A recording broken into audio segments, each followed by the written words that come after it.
Hello and welcome to the 7th and hopefully final part of the Little Turtle series here on Blender Cookie. This is David Ward, and when last I left you, we had just finished setting up the rig and some shape keys and everything. So, you know, we can kind of play with it a little bit. Oh, one thing I noticed, the shell is still separated. So let's go ahead and parent him to, you know, normally we'd want the rig to control the shell as well as far as the deformations and everything go. But since it's a solid shell, we pretty much want it to stay solid. So we don't want it to bend around and everything. So instead of adding the armature to it as, you know, deformation and all that, we'll just parent it to, say, the chest bone. So we'll just select that, shift select the chest bone, and kind of do like we did on the eyeballs in part 6, and go Control P and just parent it to the bone itself. So now when the chest bone moves around, the shell moves along with it. So you got to be careful when you're animating so you don't, you know, move too far out of the, you know, control of the, you don't move the body too far to go through the shell, if that makes sense. So you got a little bit of leeway there, but not a whole lot. So anyways, we got that done. Go ahead and save that real quick.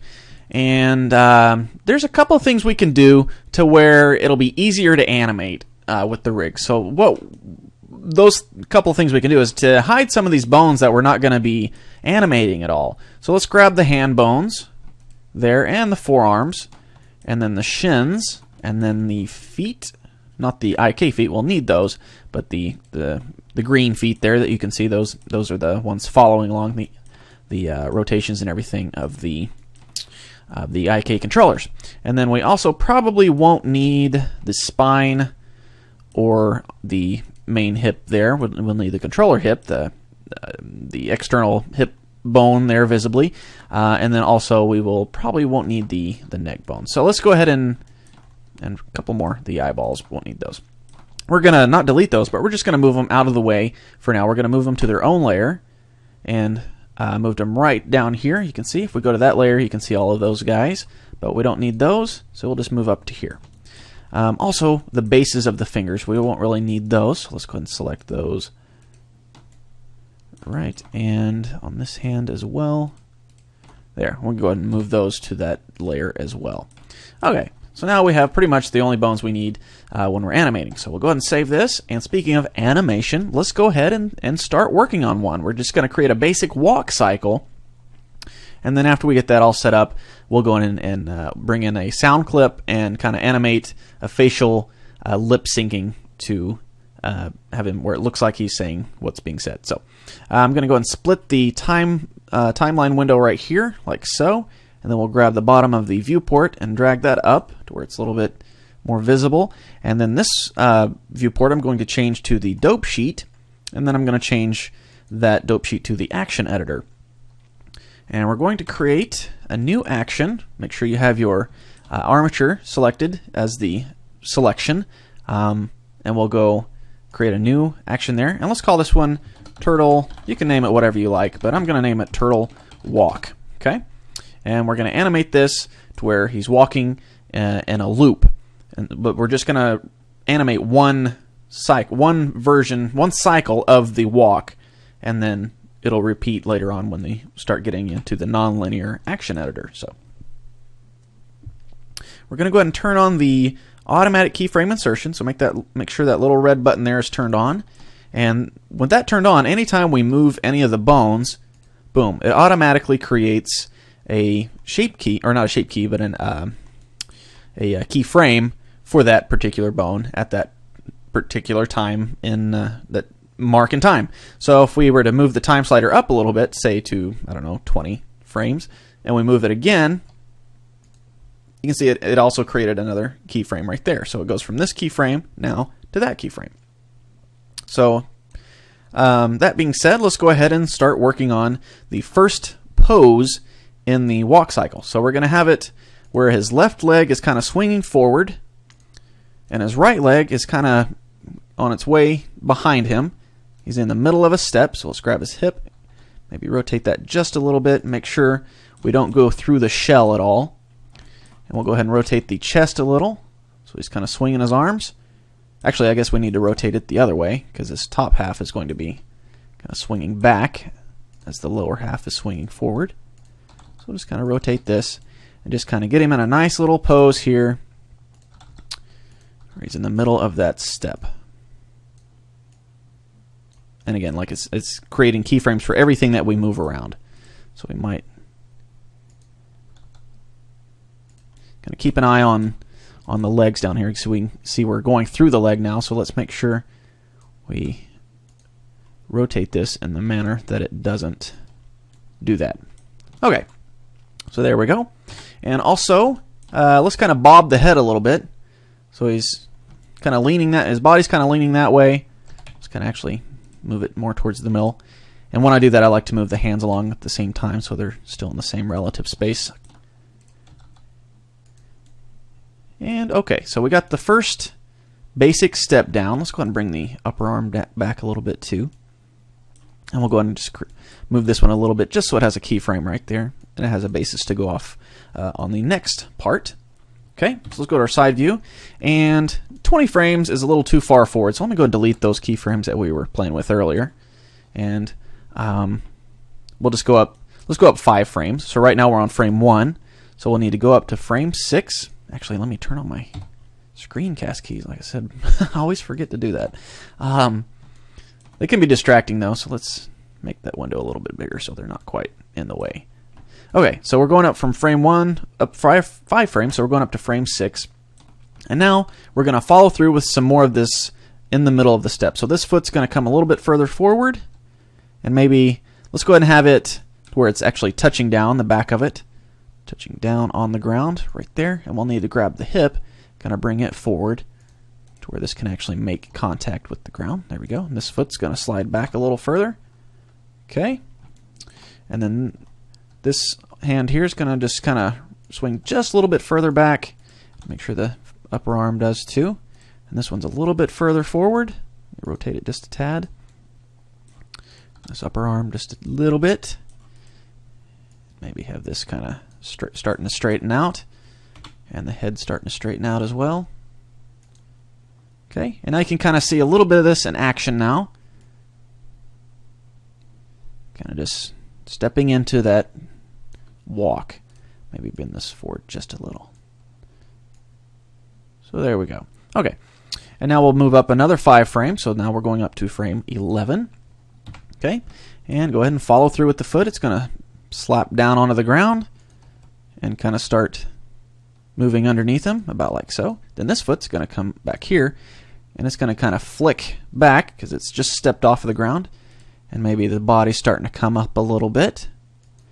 And then this hand starting to swing forward. So we'll kind of just bring that, maybe the arm rotate a little bit. And then this one's starting to swing back now. So we can kind of start moving it back. Make sure we don't go through the shell over here. So let's move it over to the side a little bit. And then this guy, just rotate that just a tad. And then maybe the chest is starting to straighten out. And then the head should be fairly straight now. Okay, so let's see what it's starting to look like from the front. Okay, now the hips, I'm noticing that right now he's kind of balancing on this foot over here, so the hips is a little bit further to his right. So as they go, or as he steps down, we need to go ahead and move that more towards the center. So let's grab everything there and move that more right there. So then when he starts to come up on the left foot, we're going to start to shift the weight over to that side. So you can see it's starting to, there we go. It's kind of shifting his weight as he walks. Okay, so now we'll go another 5 frames up to frame 16. Go to our side view. And now this foot is on its way back. And this one here is about halfway through the swing to about right there. And at this point, the body will be rising up. Complete, at the top, the apex of the step, the apex. Okay, and then both of these hands, this one should be coming forward, and then this one, the other side, should be starting to go back. Okay, now let's go up here and make sure we're not coming through the shell at all anywhere. And this guy's starting to rotate this way. Okay, and then this head is starting to bob the other way. And maybe the hips Okay, so let's see what that looks like so far. So we step it in. Not too bad. Okay. Maybe the hips need to come a little bit further over onto that leg, shifting the weight balance.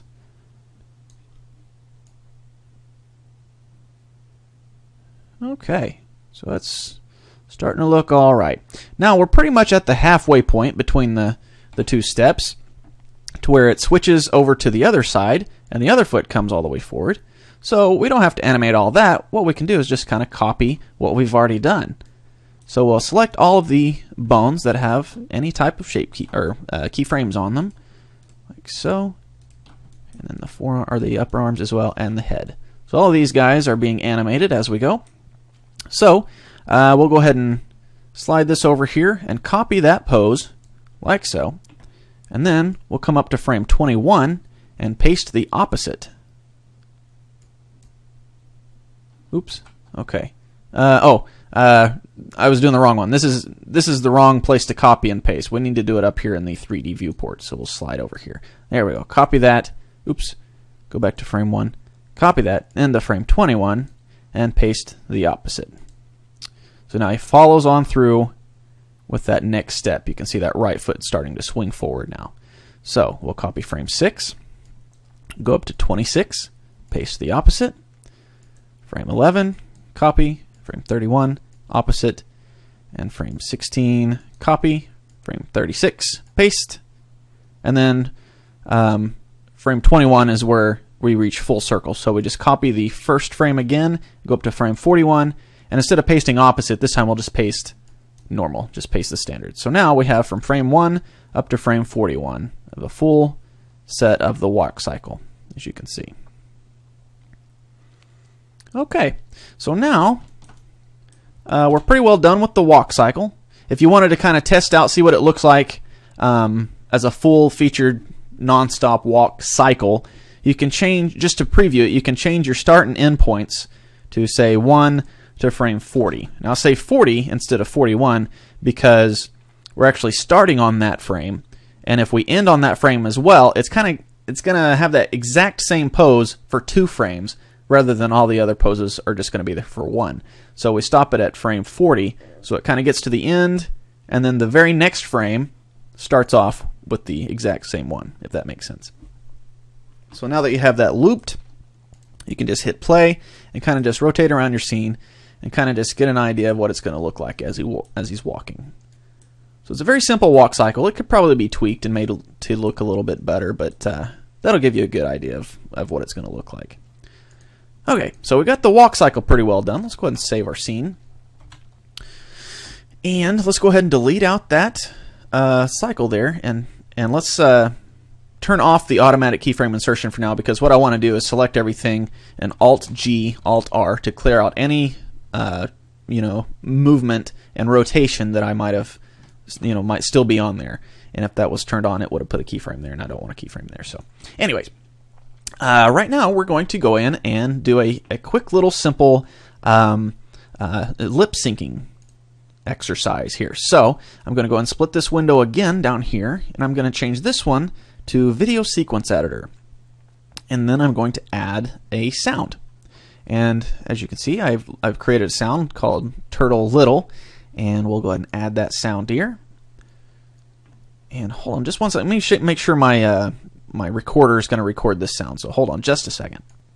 Okay, everything should be set up and ready to go. So I'm going to go ahead and add that strip in here, and it added it, as you can see. It's very hard to see actually. So let's make this a little smaller here. I'm making the viewport here a little thicker on that part 7 there. And if we hit N on our keyboard over here, we can scroll down over here, and I like to turn on the draw waveform option so I can kind of see, the visual representation of the sound clip.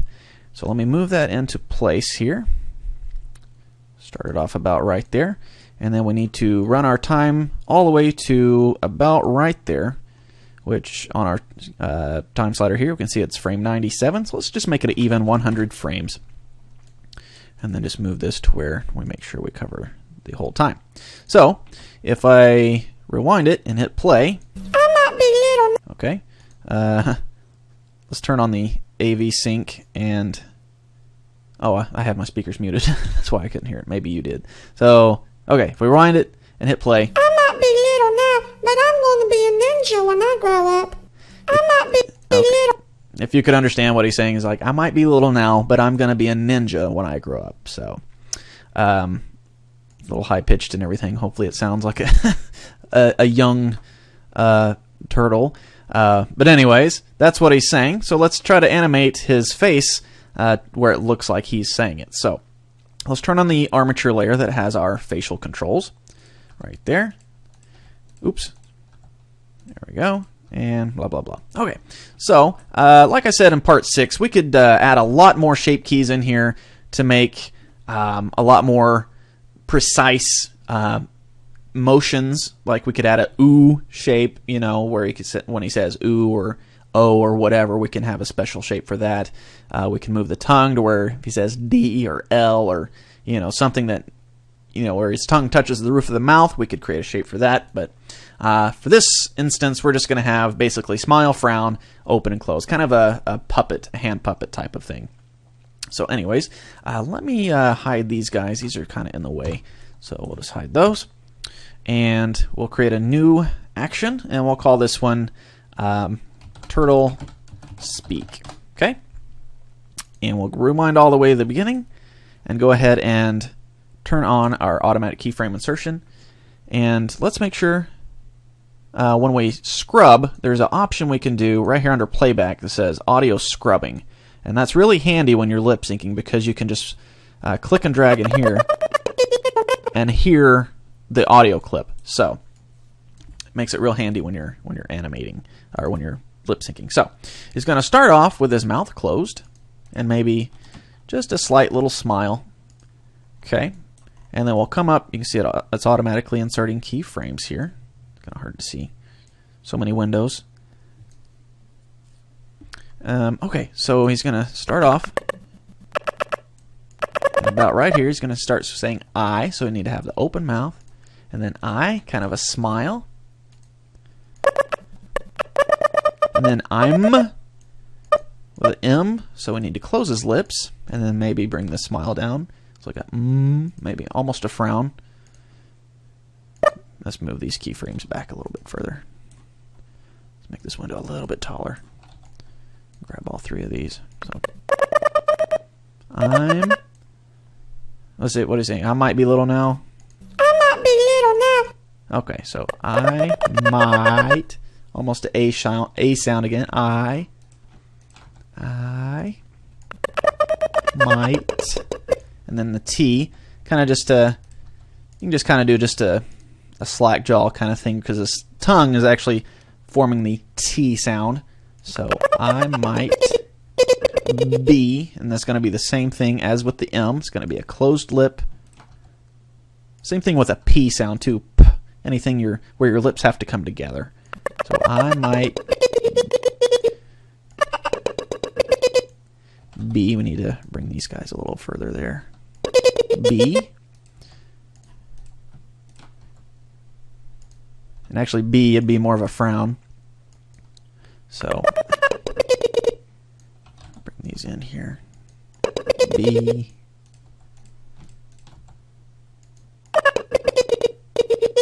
Little now. Same thing with the T, just kind of a slack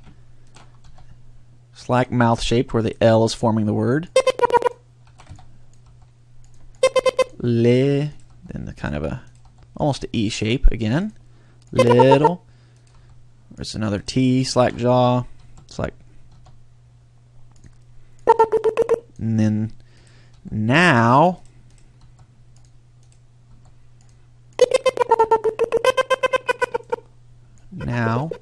and then kind of closing back up, and then let's see where we're at here. There. Oops, where are we at here? Okay, I'm used to working in a bigger screen, so but there we go. Closed lips again. But let's see what's.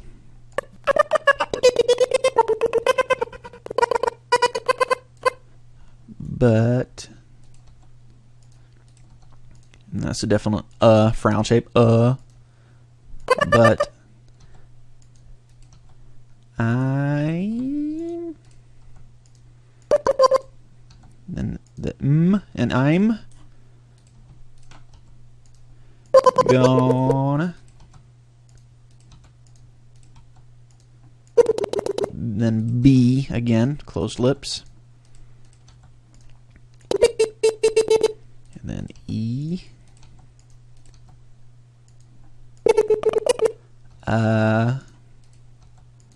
B kind of just merges into the next the E and then ninja, kind of like with the T and the L shapes.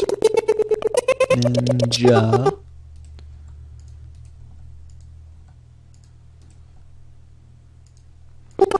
When, kind of a U shape, like if we would have created that shape key for that.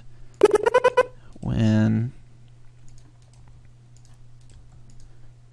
I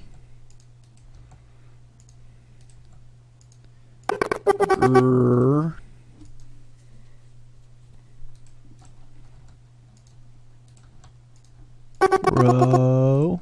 Oops.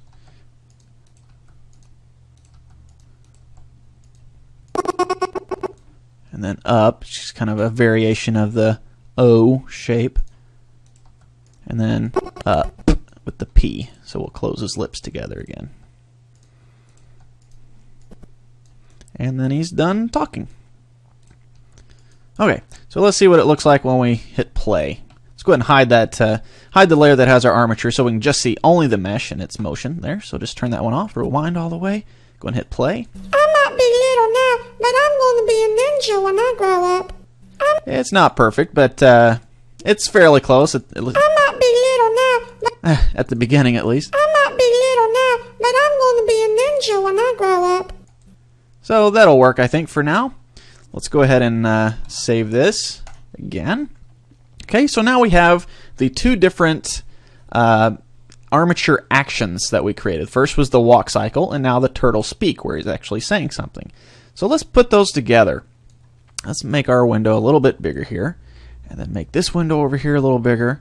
And this time we're going to go up to the NLA editor. That's a nonlinear action editor, and it kind of works the same thing as a nonlinear video editor, where linear is all in one line. Like when you're doing it, like when you're animating like this, it's all in one line, and you just have the one action. But if you want two actions, you can stack them on top of each other, where it's not in one line. You can have, well, kind of like visually. Right now, the window that has the audio clip is on top of the window that has the shape keys, or the keyframes. So those are not in line, as it were. They're non-linear. And that's kind of how we can do in the non-linear action. We can add multiple action strips and stack them on top of each other so they're not in the same line. And we can have multiple actions playing at the same time. So let's go ahead and turn on the layer that has our armature on there, and just go ahead and select one of the bones. So it's actually selected here. And it brings up the action over here with the little snowflake symbol beside that. So go ahead and click that snowflake, and it turns those keyframes that were visible into an action strip. Now if we make this a little bit smaller and we hit the N button, we can bring up the properties panel for that. And there's some different options here. You can change when it starts in its particular action. If it starts on frame 1 and ends, we added a little bit of motion there at the end of at frame 106, even though our actual production is only going from frame 1 to frame 100. But that's fine because our action is fine. Anyways, so you could change the start frame. Say he's like, you want it to start at, but I'm going to be a ninja when I grow up. You can change that. You can find what frame that is, about right there. It's at frame 38. So you could change this to start at frame 38 and play to 106 if you didn't want him to say that first beginning. But anyways, we'll leave that as is and leave this as is. And now we're going to add another action, the one that we created, the walk cycle. We're going to add an action strip. And it'll bring up a list of the action strips that we can add for this armature. And we'll go ahead and add turtle walk. And you can see it adds it as a non-linear option there, another part of the nonlinear editor area here. So we can grab this, and I'd like to move it down in the stack if I can. Let's see. Let's see. I thought there might be a way to change which track it's on, but we can just come over here and just drag it over down to here, and then drag this one up to that one. I'd like it to be on the top, because it kind of goes in the layer opposite of the modifiers. The modifiers kind of reads the bottom one as the final one. The nonlinear action reads the top one as the final one. So if we put this over here, and if we were to have any of the bones that the walk cycle is controlling, like for example the head bone, if we were to animate that as part of our turtle speak action, the turtle speak action would take precedence over the walk action. So, but we don't have any conflicting bones right now, so we won't have to run into that. But right now you can see that there's like an X drawn across the turtle speak, and what that is, it's the automatic blend in and blend out, just in case you have conflicting bones. It helps fade them from one pose to the other, is the blend in and blend out. So we don't have any conflicting bones, so we can go and turn that off and just go ahead and set that blend in to 0 and blend out to 0. And you can see it gets rid of the X there. So now we have the turtle walk. And we just move that all the way back to frame. I guess we can just go back to frame 1. And you can see it walks one cycle and then freezes. We want that to keep going. So what we have to do is come down here under the action clip, and under playback settings we have the options to change the scale, which is basically the time span. Or you know, if we make it bigger, it's going to take longer. If we make it shorter, it's going to take less time. So we want it to repeat a few times, at least until the end of the clip, which is at 100. So we need to set the repeat until it covers that. You can see it adds a white line in there, and that means that's basically where it starts looping. That's the end of the first loop, and then it goes loops again, and then loops again, so on and so forth. So this is basically 2 3/4 of a full walk cycle. So if we were to hit rewind now and hit play, I might be little now, but I'm going to be you can see it plays that one, and it just goes all the way into the other one. I might be little now, but I'm going to be a ninja when I grow up. I If we might be turn that little layer now, off, but I'm going to be a ninja when I grow up. I might be little now, he's just but I'm talking going to be as a he's ninja walking. when I grow up. I might be So little now. that's pretty much it on the nonlinear action editor. But say, for example, you want him to not just be walking in place like he's on a treadmill. What if you want him to walk like he's, you know, walking across the room, walking across the stage here? Well, that's where we get in, and we can add we'll add a curve, a path right there.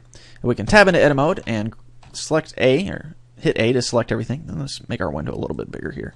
And we can scale it up and kind of define the path that we want him to take. So let's start it off directly underneath him, about right there. We kind of centered up on the main control empty target there, that sphere there, and have it where he walks from here to here, you know, at the length of the animation. So let me grab this. We'll just add a little bit of variation, just so he's not walking a perfectly straight line. You kind of walk and kind of curve it a little bit. Okay, so there we go. And now, like I said before, this particular controller controls everything. So if I set it to follow along the path here, it'll give the illusion that while he's walking in his animation, his walk cycle. Let me go and turn the audio off. Okay, I guess I can do that in this window. Up here, go to where's it at? Volume. Let's set that to 0 for now. I actually turn off the automatic keyframe insertion. Go ahead and set that to 0, so we don't have to sit there and listen to him say that every time.